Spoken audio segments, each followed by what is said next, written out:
나의 기도 함께 하겠습니다. 주님 안에 있는 참나는 주님 안에 있는 내 삶은 일체 은혜 감사 생각에 빠지지 않고 잘 보고 잘 됐습니다.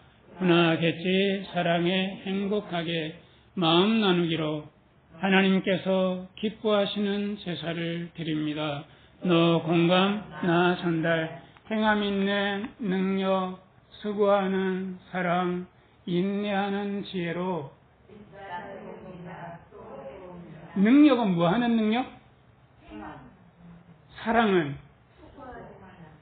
지혜는 이거를 꼭 기억했으면 좋겠습니다. 우리 바울의 행적을 따라가면서 말씀을 계속 살펴보고 있는 중인데요. 오늘은 갈라디아서 1장 16절에서 19절 말씀을 같이 보겠습니다.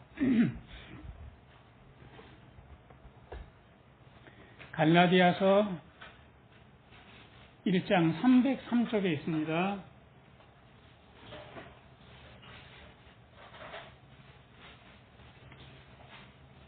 바울이 예수님을 담메색으로 올라가다가 빛 가운데 만났을 때가 AD 33년쯤 되거든요.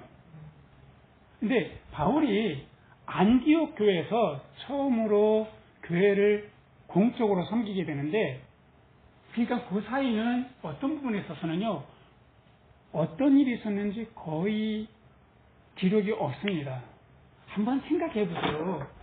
33년에 부름을 받았으면 언제부터 공식적으로 일을 시작했을까요? 몇 년쯤 후에 일을 시작했을 것 같아요. 한번 예상해 보세요. 그거부터 한번 해봅시다. 3년 수련. 이 보통 의사들은 몇 년 수련 받죠? 6년? 전문의 될 때까지. 10년? 6년을 학부와 대학 다니잖아요? 6년이에요. 그리고 인턴 1년, 7년이죠? 그 다음에 4년은 레지던트, 11년이에요. 바울이 AD 45년에 안디옥 교회 지도자로 섬기게 돼요. 공식적으로. 근데 이 사이에 있어서는 거의 우리가 추측해서 그때 뭐 했을 거라고 알 수 있는 것 뿐이에요. 그러니까 시간이 어느 정도 시간이 지나요? 약 12년, 13년 이 정도 걸려요. 말하자면 이 사이에 뭐 했겠냐고. 뭔가가 굉장히 중요한 것들을 잘 준비하는 시간들이었어요. 그래서 그 내용이 오늘 이 말씀에 나오는데, 이것도 명확하게 나오지 않고 얼추 나오는 말씀들입니다. 우리 갈라디아서 1장 16절에서 19절까지 우리 같이 읽겠습니다. 그 아들을 이방에 전하기 위하여 그를 내 속에 나타내시기를 기뻐하실 때에 내가 곧 혈육과 의논하지 아니하고 또 나보다 먼저 사도된 자들을 만나려고 예루살렘으로 가지 아니하고 오직 아라비아로 갔다가 다시 다메섹으로 돌아갔노라. 그 후 3년 만에 내가 게바를 신방하려고 예루살렘에 올라가서 저와 함께 15일을 유할세 주의 형제 야고보 외에 다른 사도들을 보지 못하였노라. 하늘사르님, 우리 결혼할 건데요, 줄에 좀 서주실래요? 하고 젊은이 둘이서 찾아왔어요. 결혼하려고? 그러면 제가 묻죠. 부드럽게. 왜 결혼하려고 그래? 그럼 보통 뭐라고 대답하게요? 사랑하니까요. 그럼 또 뭐라고 물을까요? 꼭 결혼해야 돼? 아이, 꼭 결혼해야 돼. 결혼 안 해도 되는 거 아니야? 사랑이 뭔데? 이렇게 묻죠. 그러면 이쁘잖아요. 어휴, 좋아. 너무 좋지. 어디가 이뻐? 이제 이렇게 벌써 이쁘잖아요 하는 거 보고, 어떻게 뭔가 준비가 안 된 느낌 있잖아요. 왜? 왜 그 결혼을 하고 나면 각자의 그 역할이라는 것이 있잖아요. 근데 이 역할을 이쁜 걸로 그게 다 감당이 될 수 있을까? 어? 그러고 살다 보면 이 내 역할 감당도 잘 안 되거니와 상대방하고 이렇게 살아가는 동안에 여러 난관들이 자꾸 찾아오는데 얼굴 이쁜 걸로 이게 다 이 난관들을 이겨낼 수 있을까? 그래서 저는 사실은 이제 결혼하는 사람들 보면 좀 결혼을 좀 잘 준비해서 했으면 참 좋겠다. 이런 생각 참 많이 해요. 근데 사도 바울 하나님께서 하나님의 사도로 잘 사용하도록 하기 위해서 참 열심히 사도 바울을 준비시켰던 오늘 그 내용을 함께 좀 살펴보려고 하는데 사도 바울이 왜 어디 올라가다가 예수님 만나게 된 거죠? 담에색 올라가다가 예수님을 만났어요. 그리고 예수님을 만나고 난 다음에 그가 눈이 멀고 누군가가 이 진리의 길을 가는 것이 어떤 길인지 알려줬어야 되는데 아나니아 선지자가 그것을 알려주는 역할을 했거든요. 그러면서 뭐라고 아나니아 선지자가 말씀하셨냐면 사울이 바울로 변하면서 하나님께서 너에게 이런 사명을 전하라고 하시면서 이방인들과 임금들과 이스라엘 사람들에게 주의 이름을 전할 자다. 이런 역할, 사명을 주었어요. 그러면서 또 무슨 말까지 말씀하시냐면 사도 바울의 삶에 있어서 많은 난관이 있을 것이다. 자, 이래서 사도 바울이 이제 주님의 일을 막 시작했을 것 같은데 그래서 사실은 이게 막 너무 뜨겁게 간절한 마음이 있었기 때문에 그 간절한 마음으로 제게 있었던 그 사건들을 담에색이 올라가가지고 막 사람들에게 막 전하니까요. 유대인들이 뭐라 그러겠습니까? 아멘 할렐루야 이랬겠습니까? 저는 미친놈 아니야 이랬겠습니까? 왜냐하면 이 유대인들은 다들 저 바울이 우리 편인 줄 알았는데 갑자기 담에색에 예수 믿는 사람들 잡으러 갔다가 돌아왔나? 저는 다들 배척했어요. 그리고 거기에서 예수 믿는 사람들은 바울을 반겼을까요? 아니 이게 지금 무슨 사인이야? 분명히 우리 이제 죽을 준비를 하고 있었던 거예요. 이제 잡혀가게 생겼네. 그런데 갑자기 막 웃으면서 나타나가지고 사랑해요 형제 자매 이러면은 무섭죠. 이거 웬 간첩 우리의 정체를 다 드러내려고 그러나 다들 덜덜 떨었어요. 아무도 반겨주지 않았어 사실은요. 자, 이런 상황에서 바울이 그의 삶에 있어서 정말 중요한 것들을 감당하도록 하기 위해서 하나님께서 지지난주 계속해서 살펴봤던 것은 예수님을 만나면서 바울이 내가 그동안에 뭘 붙잡고 살았구나. 내 인생에 있어서 이거는 절대적이야. 이거는 놓치면 절대로 안 돼. 누구나 이거를 지켜야 되고 이거를 지키지 않은 사람들은 내가 생명을 걸고 그에게 끝까지 가서 이거를 가르치는데 만약에 이것이 안 통하면 그를 반드시 뭐하고 말이라? 죽이리라. 라고 했던 게 뭘까요? 율법이. 근데 예수님께서 이 율법을 자기의 삶의 전부인 이 바울을 변화시켜야 되잖아요.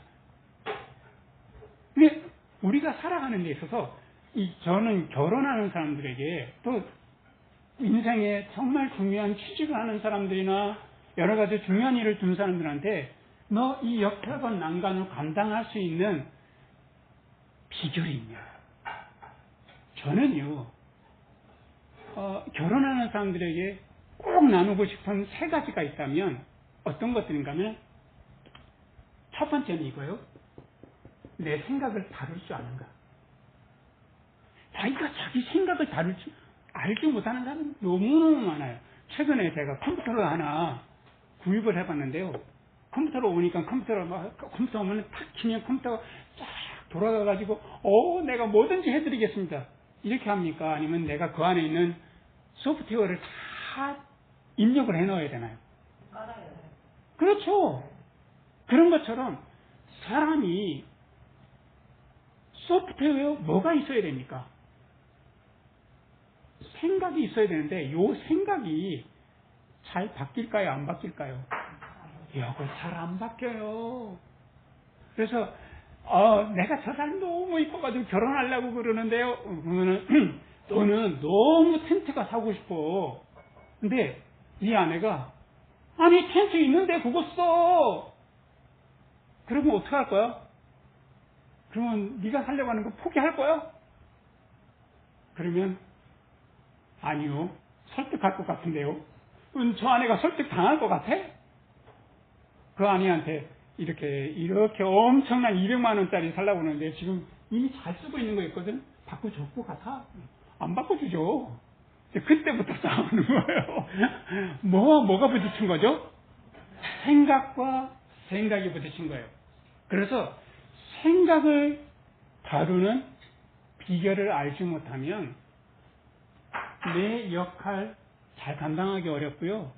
인생의 난관 이겨내기 참 어렵다고요. 그리고 살다가 보면 이뻐 보이기도 하고 미워 보이기도 하고 나한테 어반 이야기 하기도 하고 미운 소리도 하고 이러다 보면 자꾸 싸우게 되잖아요. 싸우게 될 때 너 나한테 뭐라 그랬어?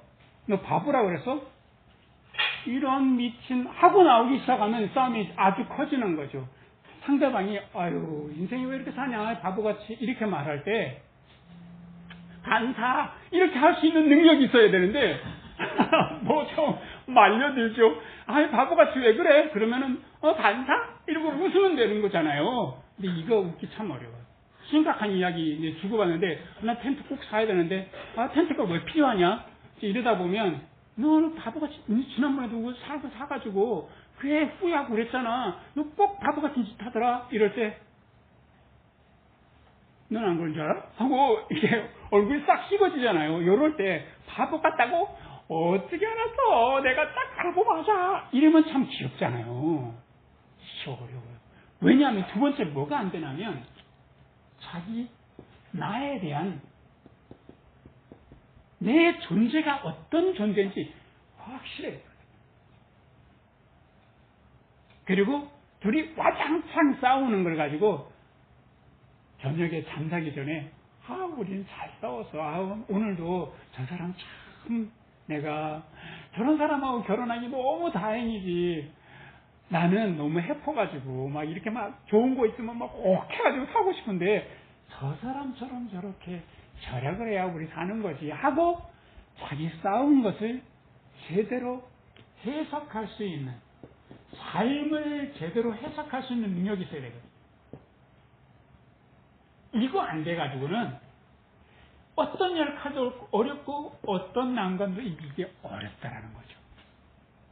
하나님께서 사도 바울을 이 부분을 준비를 시켜주시는 거예요. 자, 준비시키는데 AD 33년에 예수님을 만나서 사도 바울이 제일 먼저 그의 눈이 멀었다 그러잖아요. 눈이 멀었다는 신체적인 어떤 깜깜해진 이것만 의미하는 것이 아니에요. 내가 지금까지 어떻게 살았구나? 내가 제대로 살았구나라고 여태까지 자부심을 갖고 살았는데 내가 내 인생을 딱 돌아보니까 내가 헛살았구나 를 아는 거예요. 말하자면 내가 그동안에 율법을 갖고 살았는데 내가 옳다라고 이거는 정말 죽어도 율법은 옳아. 나는 틀릴 수 없어 라고 생각했는데 그게 아니구나. 내가 틀릴 수도 있고 틀릴 수 있는 정도만 아니라 예수를 믿는다는 게 말이 되냐 라고 했는데 그 예수가 내 앞에 딱 나타나는 거야. 얼마나 기가 막혔겠냐. 그러면서 내가 여태까지 믿었던 거 그거 아무것도 아니구나. 내가 율법이 전부인 줄 알았는데 이거는 조상이 가르쳐준 것인지 내가 실제로 그걸 하나씩 따져봐서 이 이스라엘 사람들이 생각하는 율법은 성경에서 하나씩 하나씩 뽑아낸 몇 가지 조항이라고요? 613가지 조항이에요. 근데 여기는 딱 두 가지밖에 없어요. 해라 조항이 있고 하지 말라 조항밖에 없어요. 그래서 이거를 철저하게 공부한 거예요.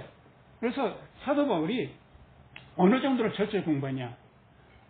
다소에 살던 사람이, 다소는 지금 말할 것 같으면 그 시리아 쪽에 있는 땅인데, 시리아에서 예루살렘으로 유학을 온 거야. 이스라엘로요.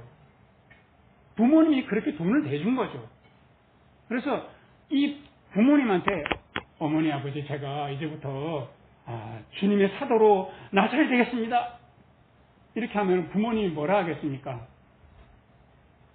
만약에 여러분들 자녀한테 미국에 정말 유학 보내느라고 있는 돈 없는 돈 다 해가지고 막 기둥 뿌리까지 뽑아가지고 유학을 시켜줬는데 야가 딱 집에 와가지고 하는 소리가, 엄마 나 춤출래, 나 여태까지 공부했던 그 행용학은 아무것도 아니야, 나 그따위 안 하고 난 이제 춤출래, 이러면 여러분들 뭐라 그러겠어요? 미쳤구나 이거 아니에요. 그래서 혈육하고 같이 의논할 수가 없는 거예요, 이 상황을 가지고요.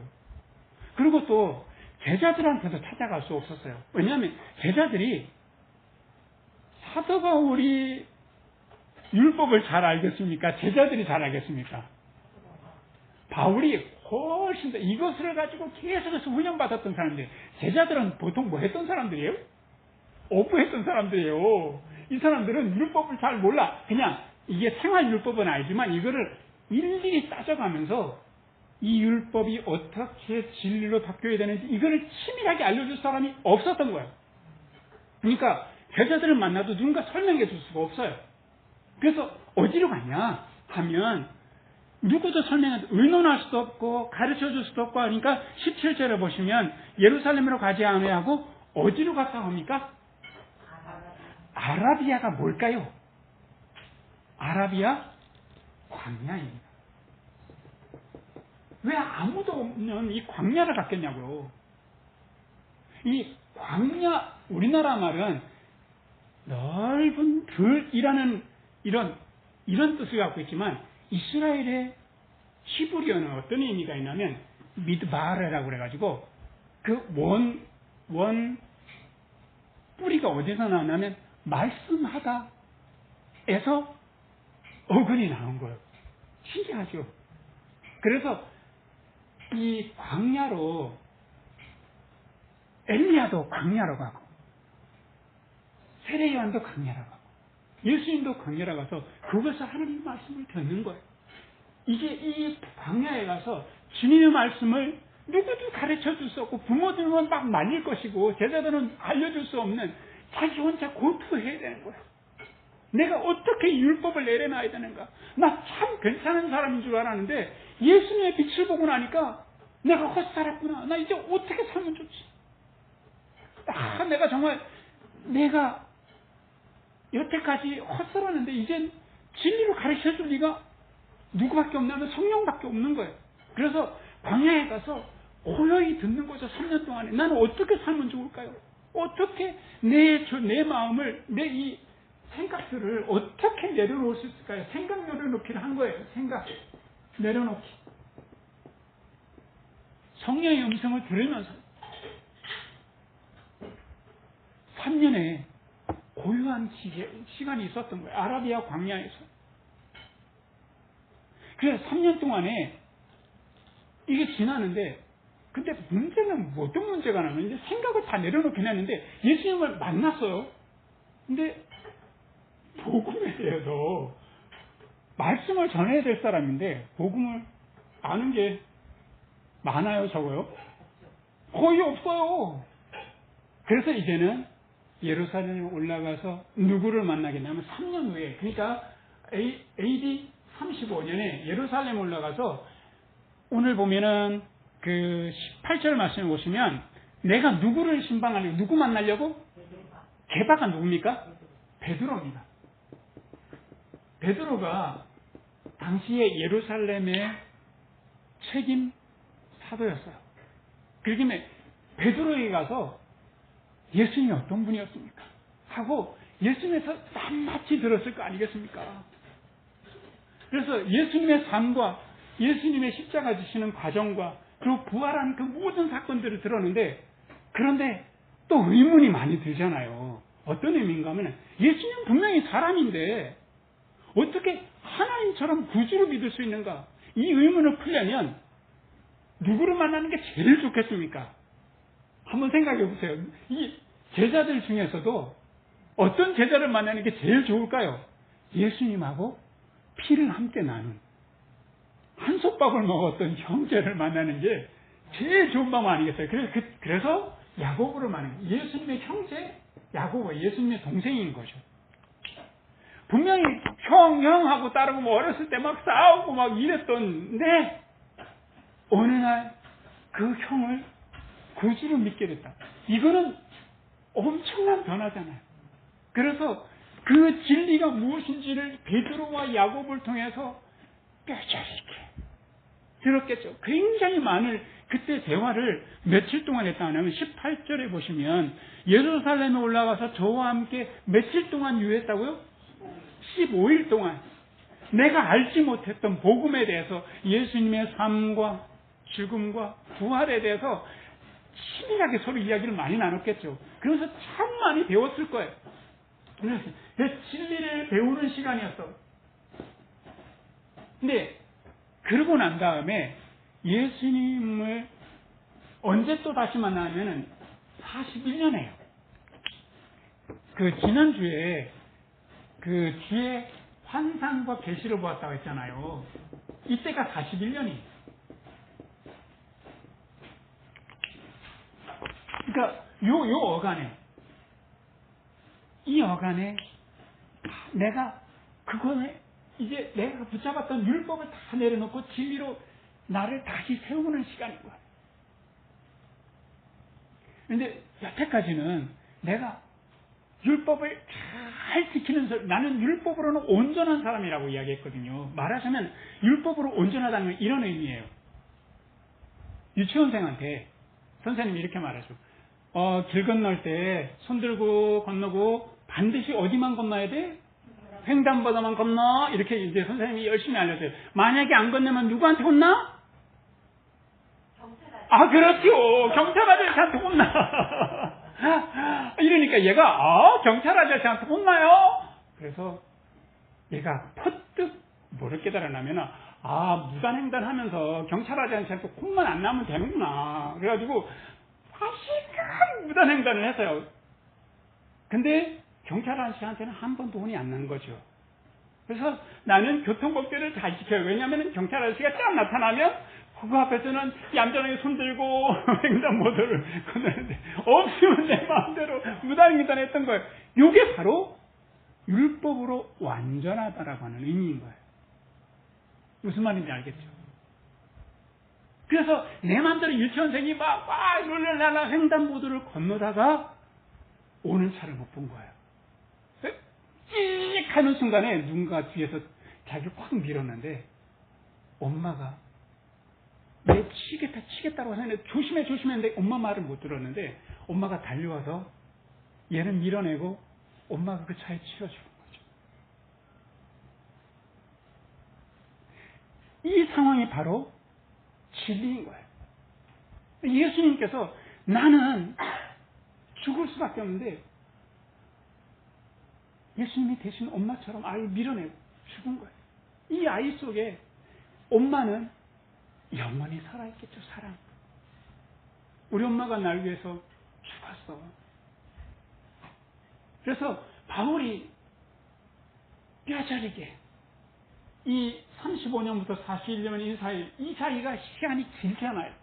진리로 나를 채워내는 이 시간, 내가 어떻게 그동안 살아왔는데 주님께서 참 나를 이렇게 사랑해 주셨고, 이렇게 고마울 수가 없어요.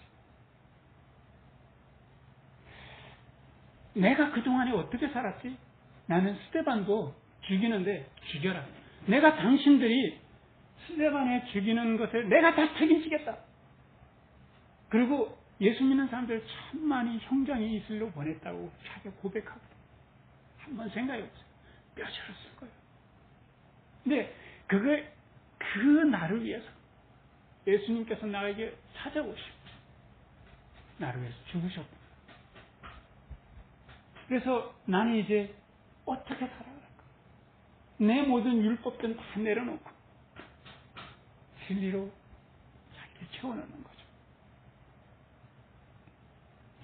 이렇게 하면서 주님께서 흔들리지 않도록. 그러면 어떤 게 자꾸 느껴지겠어요? 나의 옛사람이 참 못났구나. 정말 나는 이 옛사람이 이렇게 못났는데 내가 과연 주님의 복음을 전할 수 있을까? 이런 의혹이 들지 않겠냐고요. 내가 유대인들이 나를 저 사람은 배반자야 라고 할 것이고, 기독교인들이 나를 보고 저 사람은 어쩌면 간첩일지 몰라. 우리를 언제든지 고발할 줄 몰라. 이럴 텐데 나는 정말 이 옛사람의 이 화인 찍힌 지울 수 없는 옛사람의 그 많은 상처들이 있잖아요. 누군가를 괴롭히고 누군가를 죽음으로 내몰았던, 만약에 우리가 누구 한 사람이라도 그렇게 죽음으로 내몰았다면 어떻게 살겠냐고. 그게 내가 잘못됐다는 걸 안다면 정말 괴로울 거예요. 그 옛사람을 어떻게 다룰 것이냐 라고 하는 거죠. 근데 이 옛사람을 가지고 내가 과연 복음을 전할 수 있을까? 이런 의문이 당연히 들잖아요.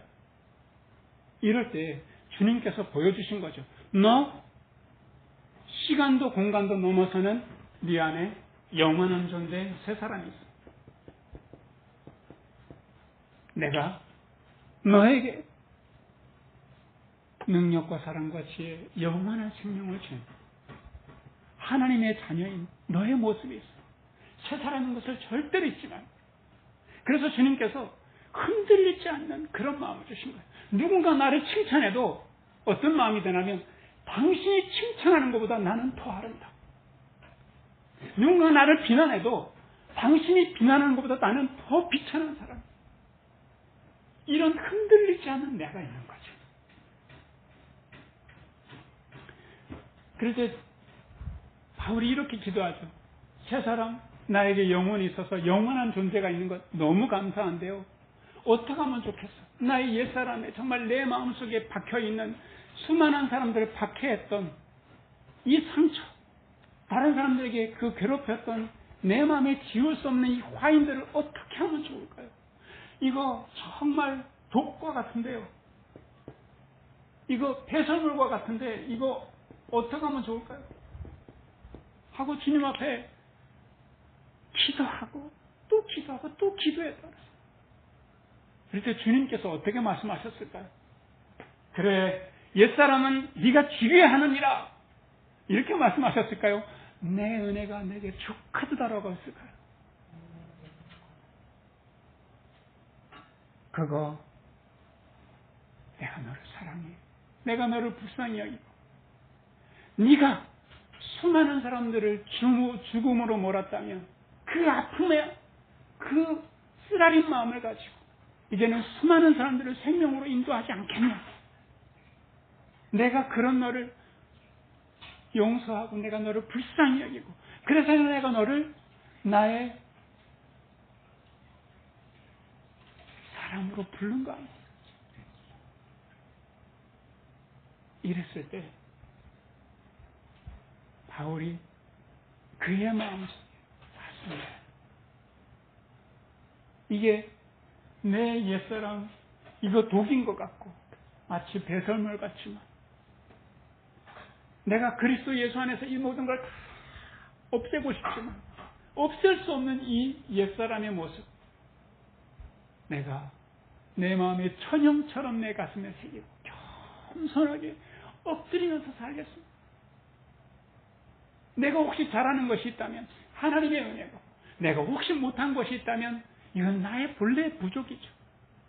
그래서 오만하지도 않고 좌절하지 않고 그냥 주님께서 주신 일 묵묵하게 하고 가겠습니다. 이런 것을 이 환상과 계시를 통해서 배운 거예요. 처절하게. 언제까지? 45년 동안. 41년부터 45년 그 사이에 옛사람과 새사람의 이 수많은 비밀들을 주님 안에서 고요하게 배웠던 거죠. 그래서 45년에 드디어 안디옥 교회 지도자로 서게 됩니다.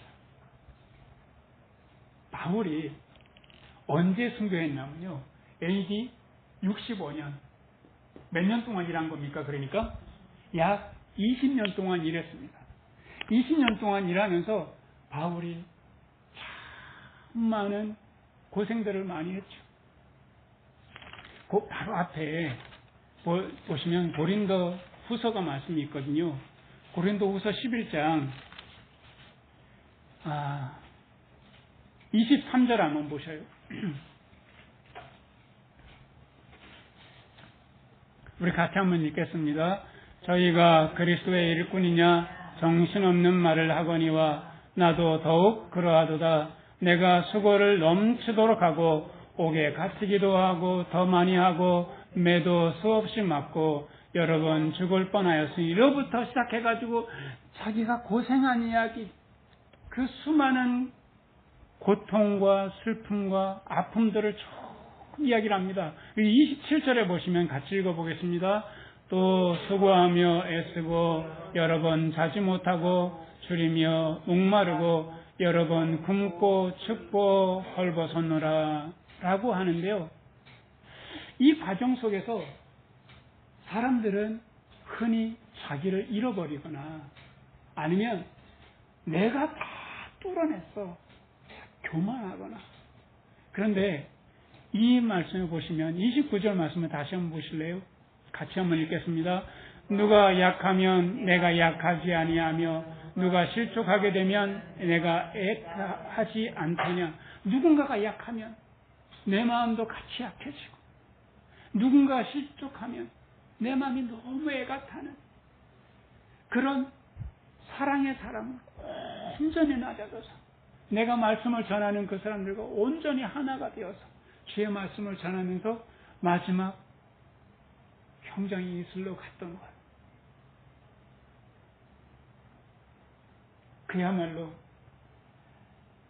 내 갈 길을 주님께서 다 하시는데 내가 온전히 내 모든 것을 주님의 제사를 위해서 다 부을 때까지 내 피 한 방울까지 다 남김없이 예수님처럼 바울이 그렇게 갔던 이유가 뭐겠냐고. 주님의 은혜 가운데 고요할 때는 고요하고 들어야 할 때는 듣고 물어야 할 때는 치밀하게 묻고 그리고 내가 흔들리지 않게 주님 안에서 치밀하게 내 자신에 대해서 확실하게 알게 되고 이 모든 과정을 경험했던 거죠. 그래서 그가 마지막 순교할 때 이거는 성경에 나오는 것은 아닌데 기독교의 역사에 보면 주님 감사합니다. 마지막 말씀이 어떠잖아요. 내 삶은 천국이었습니다.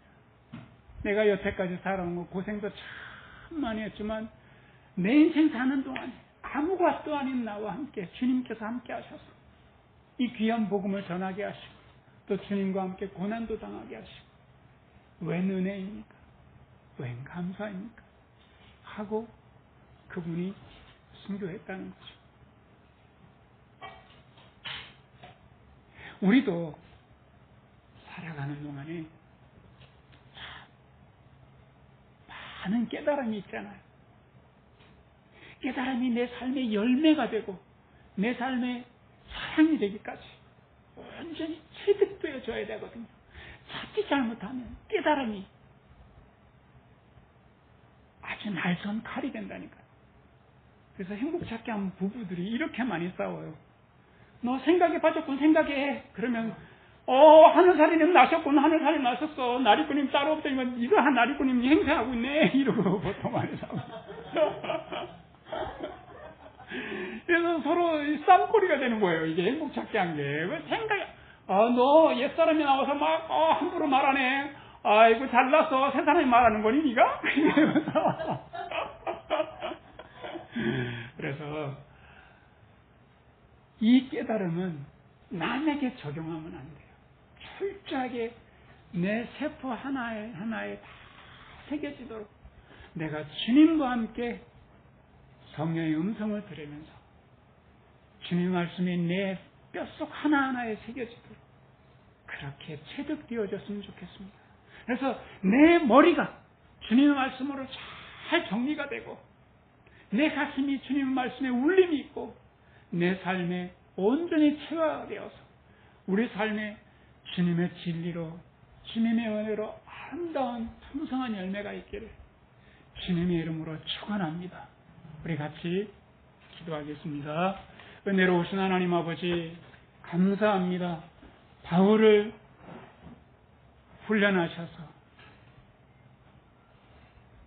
하나님의 사람으로 귀한 사도로 불러주시고 수많은 사람들을 죽였던 그 아픔을 가지고 죽기까지 수많은 사람들에게 복음을 전하고 생명을 전했던 것처럼 우리들 또한 내게 주어진 역할 잘 감당하게 하시고 내게 어떤 난관이 오더라도 잘 이겨낼 수 있도록 주님, 우리가 주님 앞에서 잘 준비되고 참으로 고요하고 잠잠하여 배우고 익히고 주님의 깨달음이, 주님께서 주신 깨달음이 체화될 수 있도록 결코 교만하지 않고 좌절하지 않는 귀한 삶이 될 수 있도록 우리의 삶이 천국의 삶이 될 수 있도록 주님 우리를 훈련하여 주시옵시고 우리가 끝끝내 바울처럼 아름다운 생명의 열매, 사랑의 열매를 맺으며 살아가는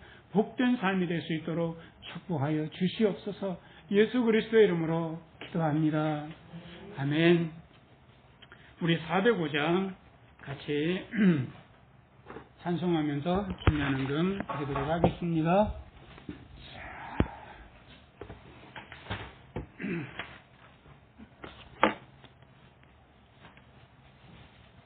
아마 사도 바울이 우리의 찬송가를 알았다면 저는 아마 405장을 가장 사도 바울이 많이 부르지 않았을까 그렇게 짐작해 봅니다.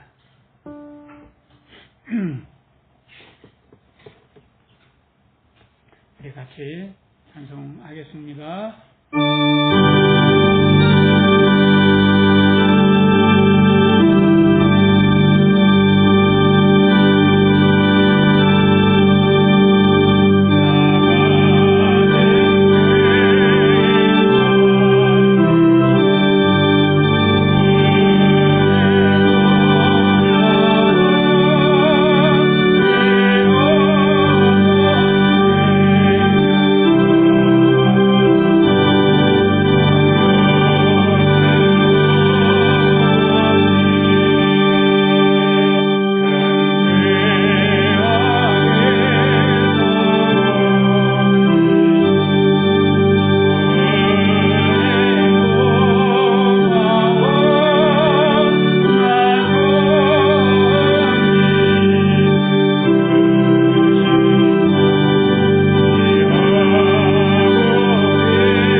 우리는 세상의 작은 바람에도 쉬 흔들리고 사람의 작은 평가에도 마음이 쉬 흔들리는 참으로 못난 사람들인데 우리들을 주님의 사랑으로 하나님의 복된 하나님의 백성으로 삼아주시는 은혜 진심으로 감사드립니다.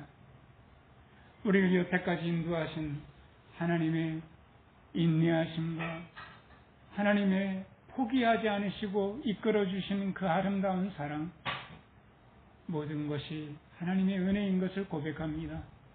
나의 나 된 것은 주님의 사랑이요 하나님의 은혜임을 고백합니다.